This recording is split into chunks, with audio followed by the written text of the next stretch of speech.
car. I said, why don't you tell me, friend, where's your white man's car? Prove to me that you ain't black. Where's your white man's car? Sego, and welcome to Let's Talk Native on the LTN Radio Network. It is August 11th, 2017. This program breaks all the rules for Native radio. No buffalo speeches, no Indian cards, no mystic healing, no special Indian prayers, and we tackle the real issues facing Native people. We look back at our glorious and our grave history, a tough look at where we're at now, and a look forward to our ongoing battles for sovereignty and autonomy. Let's Talk Native is produced in association with Iroquois Promotions on the LTN Radio Network, streaming live from the Cattaraugus Territory of the Seneca Nation, and simulcast on great stations like the Gwe, CKWE in Tandanega, Netroots Radio, Real People's Media, and Indigenous Resistance Radio. And of course, it is shared widely as this YouTube, on our YouTube channel, Let's Talk Native TV, and on our Facebook live stream, which we are doing right now as we speak. This is another opportunity for people to not only hear and see the show, but to share it as well. And we look for your comments online while we're in process. You can also find our audio stream at www.ltnradionet.com. I am John Kane. I'm the show's host and producer. I'm actually running the board tonight. Matt's off doing some things with his family. I've got Ed Schindler in studio. I've got Jake Proud behind the cameras, operating the cameras for both our Facebook live stream and for our YouTube channel. Our studio engineer is Kelly McMillan, and our opening song was White Man's Card. And I think it's an appropriate song because we're going to talk about. I mean, Murray's song is perfect to challenge that question. And I think challenging some of these questions is exactly what we need to start to do. We need to challenge a lot more than we've challenged in the past. And I want to talk about why it is that we can challenge a little bit more today than perhaps we could in the past. I know last week we did our last program, we did a show on the politics of fear and fear-based decision-making. And I want to be clear that I wasn't referring to cowardice there in any of that. I think there were some very legit and there still are some very legitimate reasons for being fearful, for being cautious, for being aware of the threats that we face. But I think we also have to take another step forward and say, look, the things that we were scared of before may not exist in the same way, and perhaps there's some things that we need to be more wary of and more fearful of. But I think we have to measure that. And as I said, Ed, fear is an option. You can choose to be fearful. You can choose to let fear be the most dominant part of your decision making. It can control your actions. It can do so much. It doesn't have to. This is where I say, look, we all know the whole fight or flight survival mechanisms that all species have, and we have them too. The problem with man is we have a tendency to sometimes embellish what the things that we need to be fearful of, and we have very skillful things that we do to each other to intimidate and threaten. Propaganda, misrepresenting the truth. I mean, outright lying, being loud, being very physical, waving guns around at people. There's all kinds of things that you can do to threaten people and to make people fearful. The question is, today, in 2017, are we in a better position now to resist on many of the issues that perhaps we didn't resist in the 60s, or the 50s, the 40s, or even the 70s, going the other way? I think we do. I think we have more tools at our disposal. So I don't want to just belabor the past as far as being fearful or perhaps conceding to certain things out of fear. I want to talk about the tools that are at our disposal now, and why it is perhaps more so than in the past we have an opportunity to step up and to be more assertive and frankly less fearful. And there's many reasons for doing that, and not the least of which is look, living under a culture of fear, under a culture of submission to the state and the federal government, this leads to many of the characteristics of Native peoples in today's modern society, where we lead all of those lists that you don't want to lead, that suicide list and that substance abuse and depression and all of that stuff. Poverty. All of these things are tied not just to an emotion, not just to this to being fearful, but to the very real policies that have preyed upon that fear and have pushed us into the corners. So, I mean, as we sit here today, and obviously, I look a little bit at what the Seneca Nation is doing currently with asserting itself on the revenue sharing issue. And that's one example. But what I'm seeing is not just, I don't want to make it sound, over the top courageous, but there's enough courage within the powers that be in the Seneca Nation to say, look, I don't care if he's the governor of the state of New York, calling us down, saying that we have a history of breaking agreements. I don't care who he is.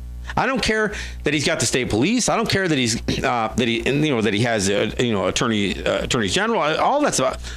We're right on this thing, and we aren't going to lay down. We know that we negotiated a compact that said it was for 14 years. This revenue sharing. We also know that the state probably got override on us for those 14 years and took us for a lot of money, and we're not going to continue it. And even today, you hear some of the language that comes from the powers that be in the state that say, yeah, you might be right, but what are you going to do about renegotiating a compact that's what they said leading up to 2016. When that thing expires, what if the state doesn't renew it? And the implication is, if they don't renew it, that you're somehow going to be at risk. That the state's going to be empowered to shut you down. And luckily, or not luckily, I guess, thankfully, gratefully, the powers that be in the Seneca Nation say, no, the state can't shut us down. They have no authority to extort money out of us. We've read the law. We've read their laws, not ours. I mean, we don't think they have the right either, but their very laws prohibit that. So, and I guess that's what part of what I want to talk about. And I don't want to talk about gaming for the whole hour, but I do want to cite examples that of how we have gained in our posture, in our demeanor from, frankly, being able to read a little bit better, perhaps, understanding the human nature of state politicians, and especially the thing that I talk about a lot on the program is, look, it doesn't matter if they're Democrats or Republicans. I mean, and the party affiliation doesn't matter. I mean, we've actually had, we could argue we've had more oppression under Democrat in in Albany and one in the White House. Frankly, I mean, I'm not saying that to praise the current Republican in the White House by any means. I think this guy is partially unhinged. But but I mean, when we talk about Obama, it's real easy for Native people to sound very sycophantic towards him. I listened. What did Dave Archambault say last week? He was referring to the court's ruling on the pipeline, the Dakota Access Pipeline, saying that the Trump administration had broken the law in terms of completing the pipeline. And Dave Archambault says the previous administration painstakingly considered the impacts of this pipeline. The previous administration is the one that built the damn thing.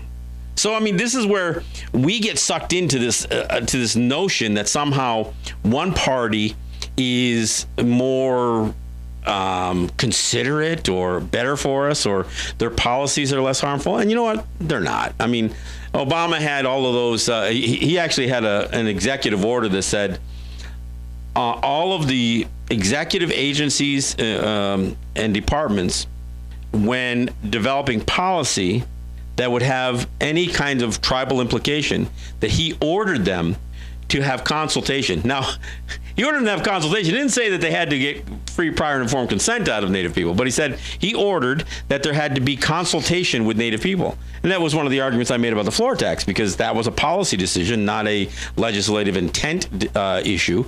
And that was a hard argument to make to those folks. I mean, there was no consultation on the stuff. I mean, that lives up to Obama's executive order, and of course, that doesn't even exist for this moron in the White House. But I want to talk about the problems that we have in being a part of propagating that culture of fear. I mentioned it last week, but I want to mention the USA Patriot Act again. The USA Patriot Act, and I know that sounds, sounds very patriotic, but it's an actual acronym, and it came in the wake of 9/11, and the acronym stands for Uniting and Strengthening America by Providing Appropriate Tools Required to Intercept and Obstruct Terrorism. It's an anti-terrorism bill. And we started hearing Native people say, well, we got to be careful now. That the idea of going onto the thruway and shutting it down like we did in 92 and 97 or Interstate 86 or any, doing some of that stuff. If we do that now, they're going to use Patriot Act and we're going to find ourselves locked up in a cage in Guantanamo Bay. And, and that just makes me shake my head. I mean, that just really disturbs me because I would love to hear their politicians say that. But when ours say it, I mean, that's not just complicity. It actually is doing their job for them. It is us perpetuating a threat that isn't even a real threat because, I'll tell you, I would dare even this administration to try to use an anti-terrorism law against some level of civil disobedience that our people engage in to protect our sovereignty, to protect our land, to protect our commerce, protect our people. I mean, let's not forget, the thruway runs through Seneca territory, as does the rail, as do pipelines, as do power lines, as do highways, not just the toll road that is the thruway. So to suggest that we just have to lie down for them.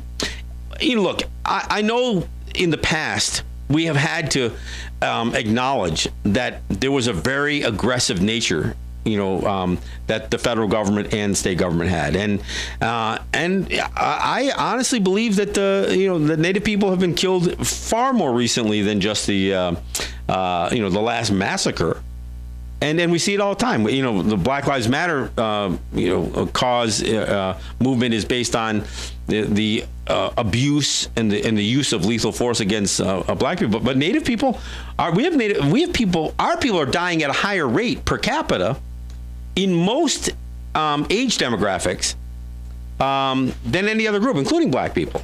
Now, I'm not saying the total number is higher, but per the number of Native people that there are, the number that are being killed, I mean, it's pretty high. So I don't want to suggest for a second that every threat is an idle threat. I don't believe that. I think we have to weigh them. We have to weigh them out, and we have to really kind of consider what the risk is and how willing we are to step up to that risk, or at least push the boundaries of the threat. And look, it was real easy to black us out of the media in the past. We have tools now that we didn't have, and I'm not suggesting that the UN is some utopian entity that's going to save us. But it is a platform, and it's close by. I mean, it's New York City, for crying out loud. It's it's a 5-hour drive, 1-hour flight. I mean, so so we can get an audience there. We have agencies, and we have. I mean, obviously, you think about Amnesty International and other human rights groups. There are all kinds of places that we can call attention to the abuses. I mean, there's I think there's a conference going on right now in the UN, which is what do they call it? The something to end all forms of discrimination, end racism and that kind of stuff. It's one of the declarations or conventions to end racism. And yet we still got a football team in the U.S. nation's capital with a derogatory slur, a racial slur for a name. But I mean, we have these platforms, and we can use them. I think it's a little easier now today than it was 20 years ago or 30 years ago to get the mainstream media to pay attention. Now, I'm not saying it's an easy thing, but it's easier today than it was then. And of course, we have we have folks like myself, but I'm one person in what is becoming a steady increase in Native personnel in some form of media. Look, we do this show online. I do a show in New York. I mean, I give a 2-hour show in New York City every Thursday morning from 10 till noon. And of course we have social media, which obviously we're trying to employ here, and I employ on my show in New York. So I mean, I think we have tools, but and while I can't say we have to dismiss the threat, we have to utilize the tools in our at our hands to push back harder, because in the absence of pushing back, we comply. When I looked at, I mean, again, not to beat up on gaming, but in 2013, Oneida's actually started paying revenue sharing, even though they had a state gaming facility 3 miles away from their casino. I mean, it totally went the other way. I mean, it was argued that the Senecas had one of the worst compacts because of the amount of money they were paying for the very little they were getting from the state. And yet you had Oneida, who didn't pay, who started paying. And of course, that was tied to land claims and all kinds of other, I don't know what you would call that, extortion almost, that the state held against the Oneidas. But even in Mohawk territory, those guys up there in St. Regis, the St. Regis tribe, started withholding, just like as the Senecas did, revenue sharing payments, because they didn't feel like, they were actually trying to throw another native gaming facility under a bus. But the reality is, they had no reason to pay a revenue sharing to the state. The state wasn't going to put up a facility threatening a gaming facility in Akwesasne. That's not a market that they were going to expand on. So again, paid money for nothing. So these are the problems that we have to start to overcome as we push back on jurisdictional issues, on land use issues, and this is one of the areas, Ed, I know you agree with, is when you consider the unfettered access that the state has in running its commerce through native territories, including Seneca territory, versus, I mean, again, they fined Sean John $1.3 million for conducting native to native trade. So they would prohibit and harass and antagonize and interfere with native commerce, as their commerce runs completely unchecked on rail, on water, on land, on paid highway, on free through pipelines, all that stuff. So I don't know. What's your thoughts? I think one of the things people have to understand is that it's coming to be understood very clearly that the objections that we hold should be understood to be our responsibility. We have to protect our land, we have to protect our people, we have to protect all the rights we have and the future generations. Those are the responsibilities that we have. So people have to start understanding that, because for years, we're talking generations, the propaganda from the state as well as from the United States has been so strong that they just made the people, all Native Americans, look horrible, look bad. And all they were doing was responding to what was being done to them. And that's something that people have to understand is going to be required. So, well, and again, I agree that we have to gain a better understanding on where we are strongest in terms of pushing back. Mm-hmm. And I think that's part of the issue, and not miss the opportunities. Look, the thing about resistance, to oppression, is it's not an all or nothing proposition. We can pick and choose our battles, and just because we didn't fight something, it doesn't mean that we concede it. We just haven't taken that one on yet. And so when whether we're talking, I mean, let's face it, we've stood strong against the state, for instance, over taxation over tobacco and gasoline. Now, I think it was really important that we stood on that, not because we should have conceded everything else, and we don't.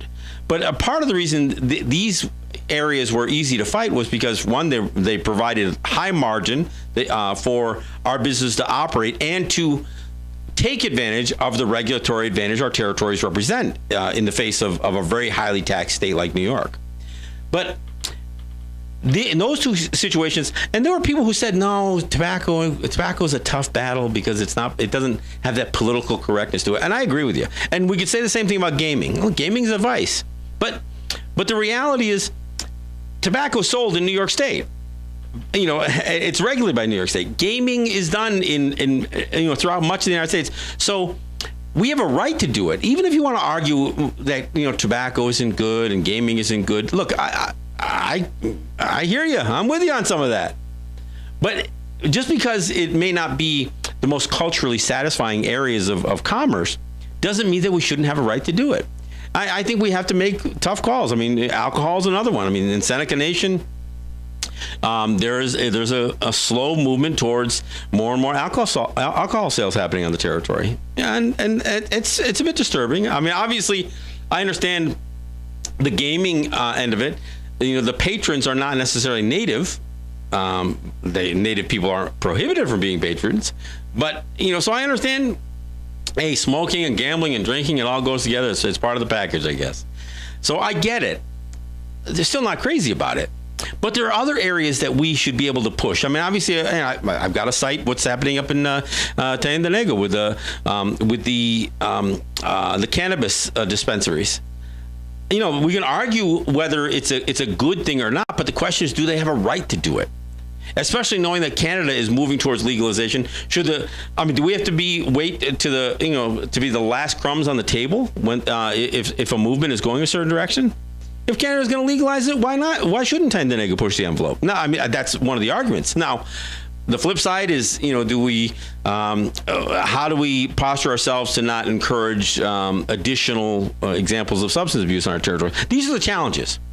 But I think when we're considering the things that we want to fight for, yes, I think it's really great to pull people together and fight very strongly over the issues that are clear, and that we are in the strongest position to come out on top on.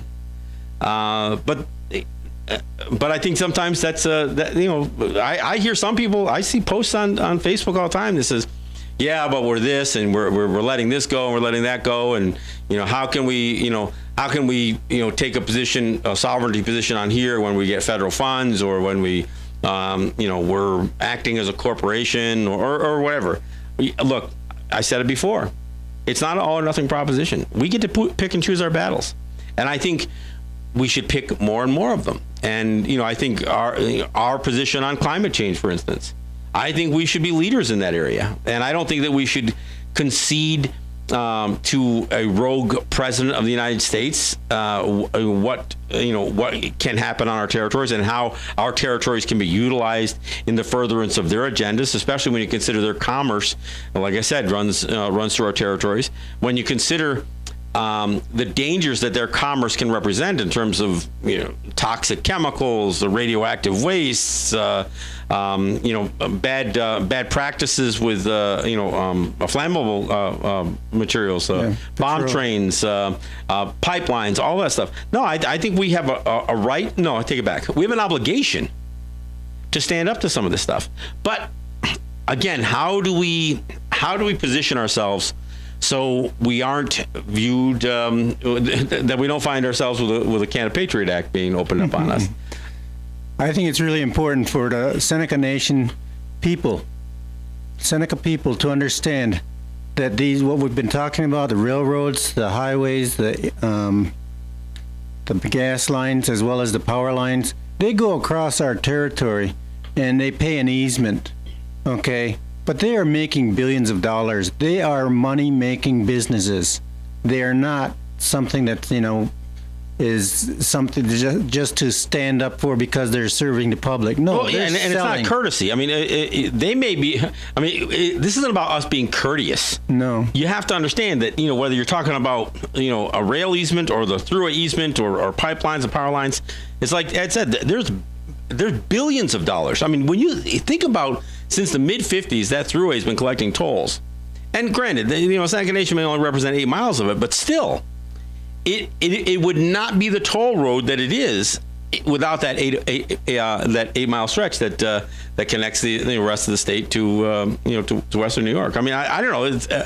I think we have to step up. It would be no different than what the Grand Island Bridge is making, because we're talking about the same distance, and if you didn't have that bridge, then that's how much you would not make. Yeah. And therefore, if you're going to go across our territory, pay a toll. Yeah. I mean, the Seneca Nation, the Senecas had taken the position in the 50s that they wanted some revenue sharing from it. It's ironic that the state absolutely shut them down on revenue sharing for the Thruway, and yet is taking the position that they're taking now on revenue sharing towards gaming. It's kind of absurd when you think about it. But again, I want to talk about some of the tools that we have, and we're going to do that. We're going to take a break here with the bottom of the hour. And we'll take a break, then we'll come back with we'll talk about some of those tools.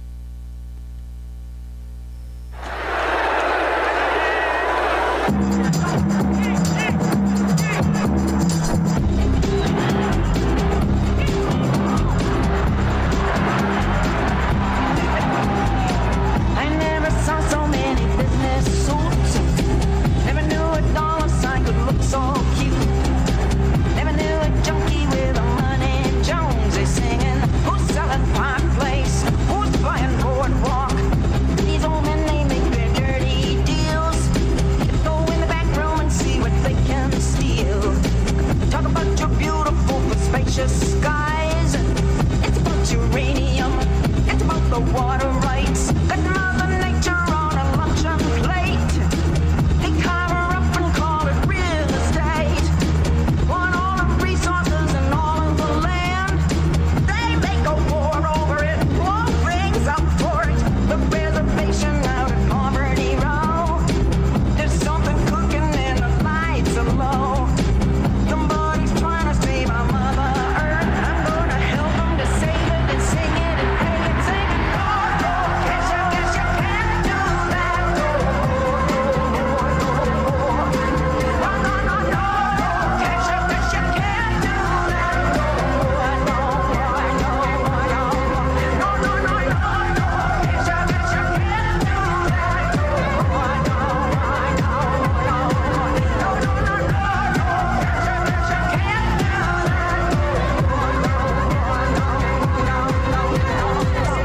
Old Columbus, he was looking good when he got lost in our neighborhood. Garden of Eden right before his eyes.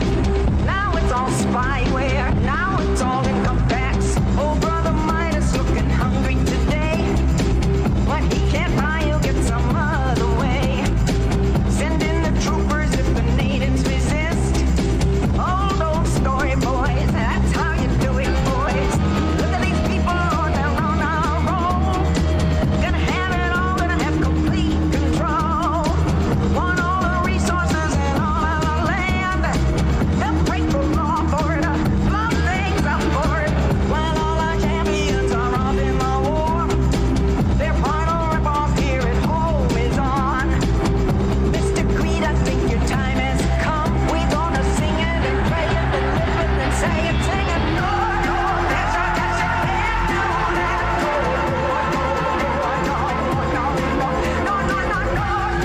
No. All right, thanks for coming back. This is John Kane with Ed Schindler in studio, and that's a little bit of Buffy St. Marie with No Kesha Kesh. Good stuff there. You break that down and you listen to what a real message is. It's a pretty powerful song. So I like to play her music when I get a chance.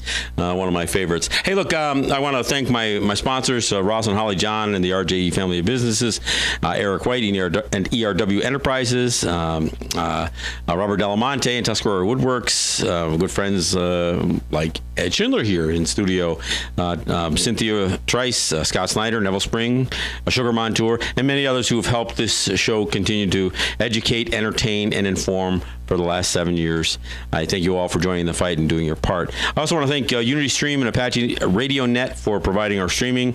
And I also, again, want to thank CKWE, the GUE, in Tandanega for simulcasting some of the shows and for rebroadcasting the shows, as well as Netroots Radio, Real People's Media, Indigenous Resistance Radio, and all of you who share both the Facebook live stream shows, both live and after the fact, and all of you who share our YouTube channel and our YouTube videos on Let's Talk Native TV. I want to give a special thanks out to to my wife, who at the start of the show usually shares the video to many of the other prominent Native groups out there, and I know many of you are picking up this program because you are seeing the Facebook live stream on your group, the groups, your favorite group. So appreciate that. Hey, look, before the break, I talked about the tools that are our hands, and yes, there are a few people, and an increasing number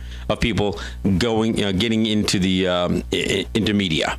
And of course, I do all that I can with the resources that I have to provide a solid Native voice, whether it's here on Let's Talk Native or whether it's in New York City when I do my show on WBAI, Let's Talk with John Kane. That's on Thursday mornings, by the way, from 10 till noon.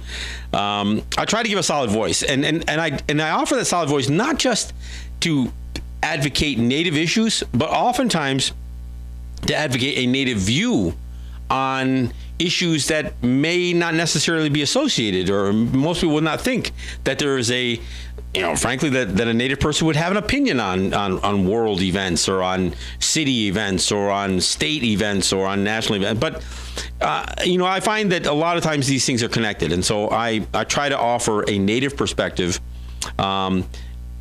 partially to, I guess for one reason is to let people know that the views that they're hearing in the mainstream media may not be the only views available, and that from a perspective of somebody who has lived under the kinds of U.S. policies and under the kind of racism and under the kind of genocidal policies, our perspective may be a little different than yours, and whether you buy into that view and you accept it or change your mind towards that view, whether you do that or not, I think it's important that people understand that view exists, and that there is a view that has to be considered from a different place in that propagandized history. So that's why I do it. Now, the other thing, and one of the tools beyond media and the UN and other groups, human rights organizations,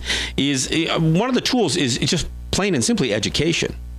Now, I think we fail to a large extent because we have our kids going to public schools that are not oftentimes providing any real solid Native perspective to American history, to global history, or any of that other stuff. I mean, a perfect example is Colin Kaepernick. I mean, refusing to stand or put his hand over his heart for the national anthem, or salute the flag. I mean, in our kids at 4 years old, in Head Start programs, and certainly in kindergarten, are being taught to pledge allegiance to the flag. I mean, think about a 5-year-old being told to pledge allegiance to something that really doesn't make a whole lot of sense to a 5-year-old. I mean, a flag that's supposed to represent a republic.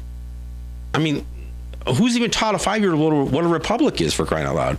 So I think education is really important, and we have to step up more. And I think about what not only what I do with this show, but what I do with my show in New York and with the events that I've shown films like The Doctrine of Discovery and Dakota 38. Got the poster hanging up behind me. When you explain to people that the largest mass execution in the history of the United States was signed off by Abraham Lincoln. And the execution took place the day after Christmas in 1862, but a week before Lincoln would sign the Emancipation Proclamation. It adds a perspective to history that many people may not or would not have ever considered. So I think education is really important. And I guess a good example of this, a place and a people that I feel very, very connected to, That's why behind me I've got the you can see in the picture here I've got the Kanaka Maoli flag, just a portion of it behind me.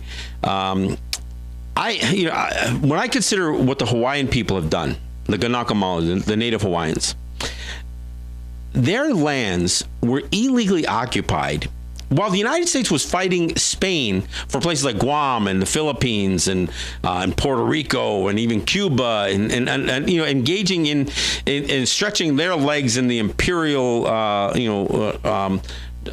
wading waters of something that places like Great Britain and Spain and France and other countries had been doing for many years. The United States decided it was their turn. So they battled Spain, but in the midst of all that, not only do they take over someplace, small island countries like Guam and the Philippines and Puerto Rico, but they also take over a land that had nothing to do with that conflict. They didn't take Hawaii from Spain; they just took Hawaii, and they illegally occupied it. What they did was a war crime, and it still is a war crime. But the thing about the Hawaiian people is, for generations, they bought what was sold to them. And by that, I mean, they were told that the powers that be in the Hawaiian kingdom had agreed to an annexation, had essentially drafted an annexation treaty, and that it was signed, and that it was somehow legit. So even though people were uncomfortable with it, for generations, Hawaiians just accepted it. Yeah, we're part of the United States. Hoorah. and so they just kind of accepted. But in the wake of some of the sovereignty movement that was coming out in Indian country and native territories, out of the 70s and stuff, Hawaiians too woke up to some real history.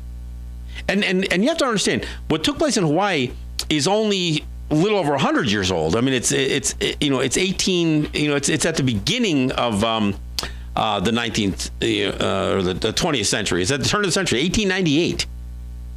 So the turn of the century. Our issues, with illegal occupations and land theft and and massacres and everything else. Those would have been going on for us native people here on the continent for hundreds of years. But for a significant number of people in Hawaii, even though this is fairly recent history by some standards, they were led to believe that an annexation had taken place. Then they learned otherwise. They learned that, frankly, the United States didn't annex. There was no annexation. In fact, the President of the United States, Grover Cleveland, rejected this draft of an annexation treaty because it was illegitimate. And so it was never done. There was never an annexation treaty signed or approved or ratified by the United States of Hawaii. They just simply took it. In fact, they didn't even use the Senate process for the way it's supposed to work is that a country is supposed to propose, request annexation, and an annexation treaty between the two parties is agreed upon. And then the president signs it, and then he submits it to the Senate, and it requires a 2/3 majority of the Senate to approve the annexation of lands into the United States. That's the process. That's the constitutional process. That's not even what they did with Hawaii. They did something which was called a joint resolution, which doesn't even have the strength of law. And a joint resolution of Congress means the House approves something, the Senate approves something, and it's simple majority. It's not 2/3. And there were congressmen and senators who knew what they were doing was illegal. They said, it looks like we're trying to do something, we're trying to put some legality to something that we know is illegal. That was a congressman from Texas who said that. So the lands get seized in this joint resolution of Congress by a simple majority. And for many years, for several generations, Hawaiians just accepted it. But in the last 30 years, they've accepted it no more.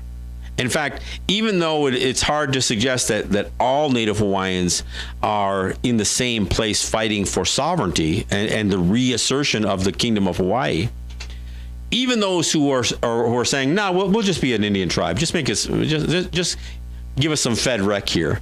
And there are plenty of people there that have that mindset. Because why? Again, the politics of fear. They think it's the only thing they get. They think it's the best they can get. But there's a strong, solid body of Hawaiian people, the people that I call Ganaka Maoli, the ones who will fight a 30-meter telescope on their mountain, who will fight against federal recognition. There's a strong, I mean, they actually had hearings throughout the islands on this whole idea of FedRec. And they had like 13 or 14 or something. It was in the teens anyway. And I watched some of them. You could find them online. Without a doubt, every one of those hearings was against federal recognition. And they were appalled at the idea that the federal government, through the Obama administration, wanted to make them into an Indian tribe. Why? Because they saw what federal recognition has done to Native people. The spirit broken and being screwed on treaties and all kinds of other things. And the idea of being subordinate to the laws of the United States. That's not what the Hawaiian people are, that's not where they're at today. And now there's a strong foundation of people in Hawaii who are saying, no, we don't. We reject the notion that, we consider a fake state. It is not the final state of the United States. Because it was an illegal, illegal occupation in the first place. So the idea of converting Hawaii from a U.S. territory to a state, it was never a U.S. territory in the first place. And that's the position that many Hawaiians have.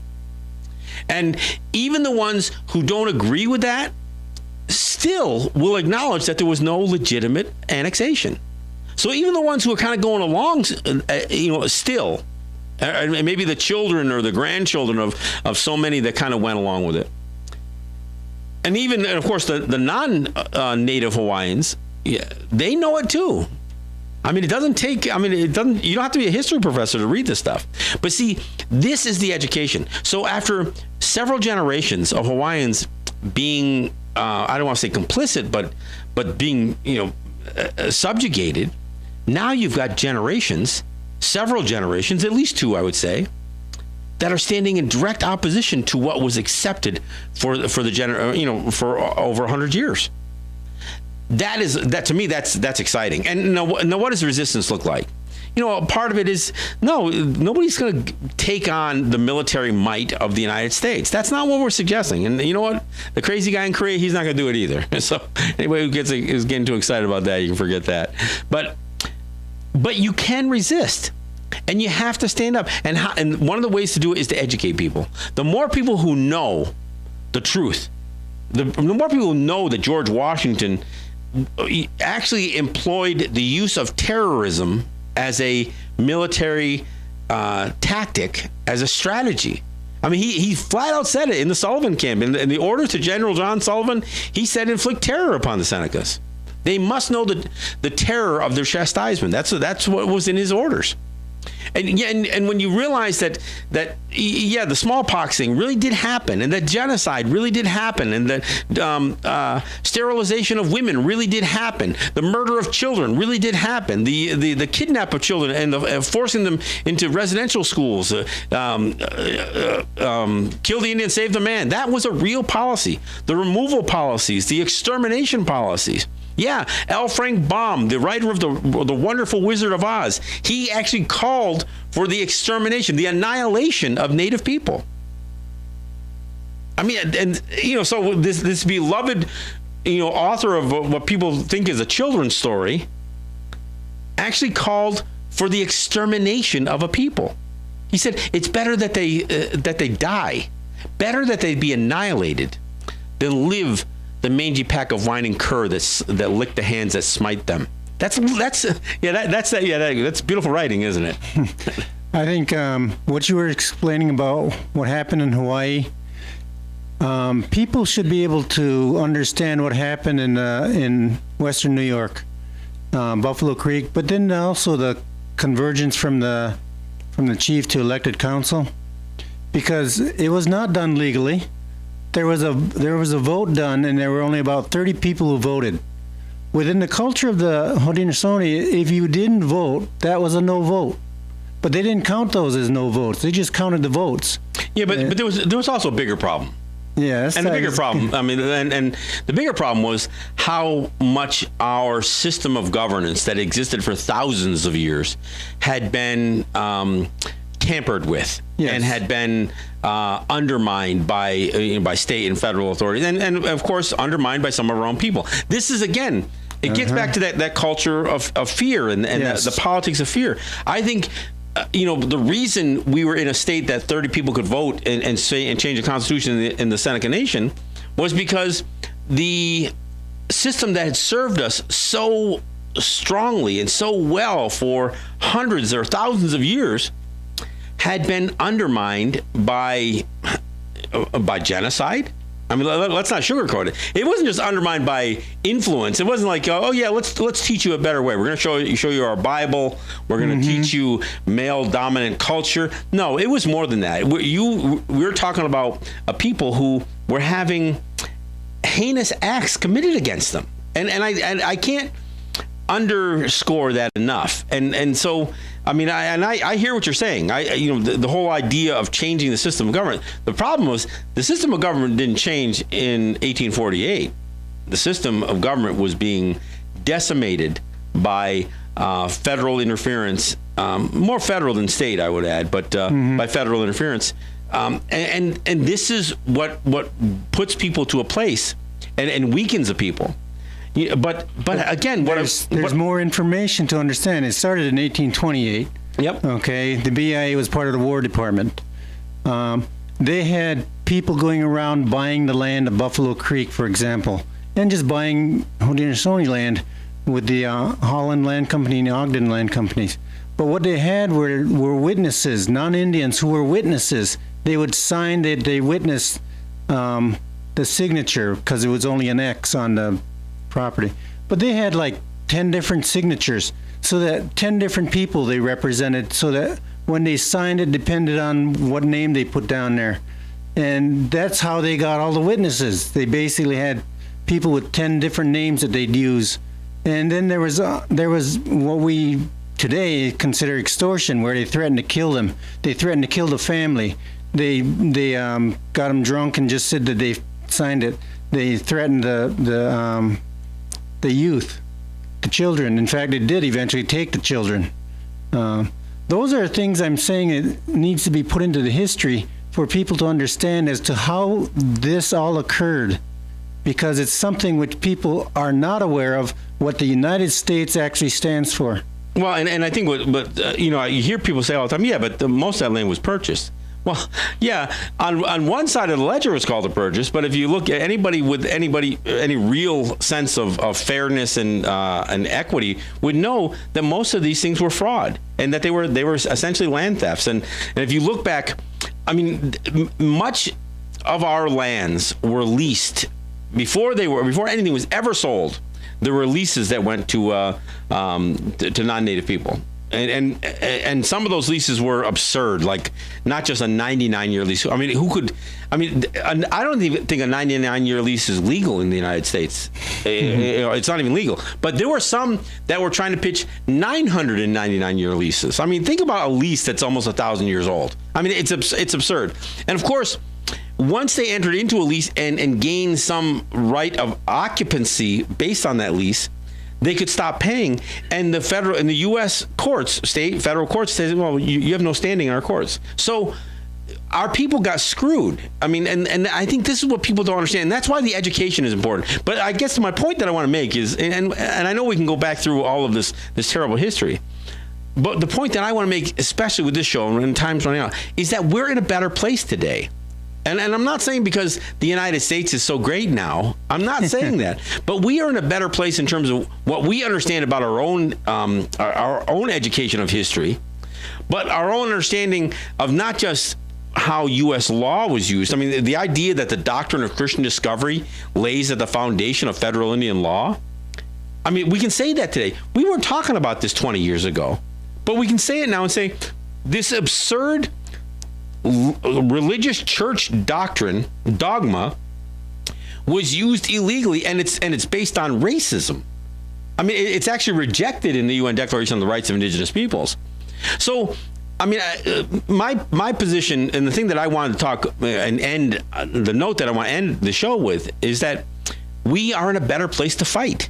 And I don't mean, war, but I mean fight back. I mean, again, the UN Declaration of the Rights of Indigenous Peoples, it's not a perfect document by any means. It doesn't provide, any real bite to it or any real recourse.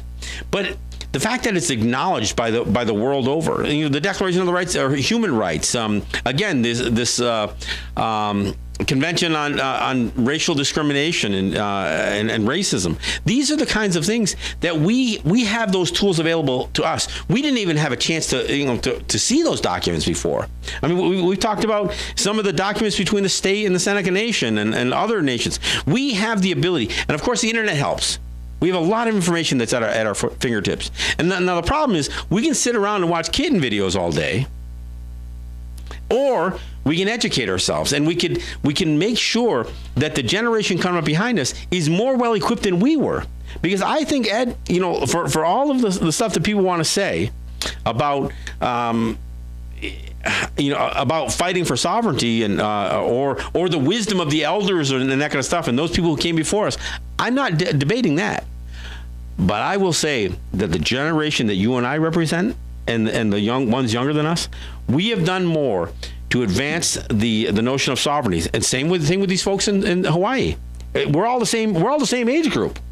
It is this generation that has educated themselves enough and that shared that education to stand up and resist. Look, we saw the civil rights movement and and certain things, and we witnessed the women's suffrage movement.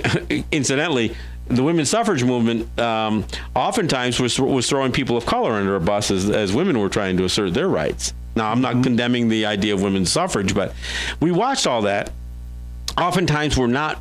There were Native people involved in that, and I don't want to say that there wasn't, but we still sat on the sidelines. And oftentimes, to the extent that there was a Native person who did reach some sort of level of notoriety in any of these battles, they did so not lifting up their own people necessarily. And again, I got to think of someone like Ely Parker.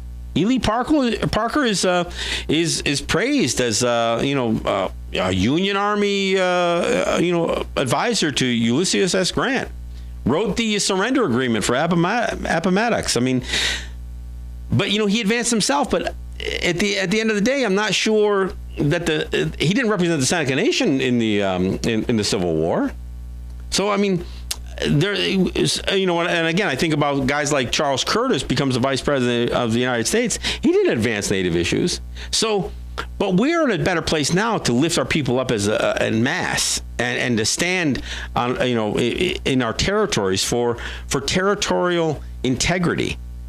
One of the things, and we talked about it before the show started, I still think it's wrong for Native people to vote. Especially, if not exclusively, if they live on Native territory. And the reason is because in order to vote, you have to say that your residence is within a district of the state of New York or a county or a federal legislative district.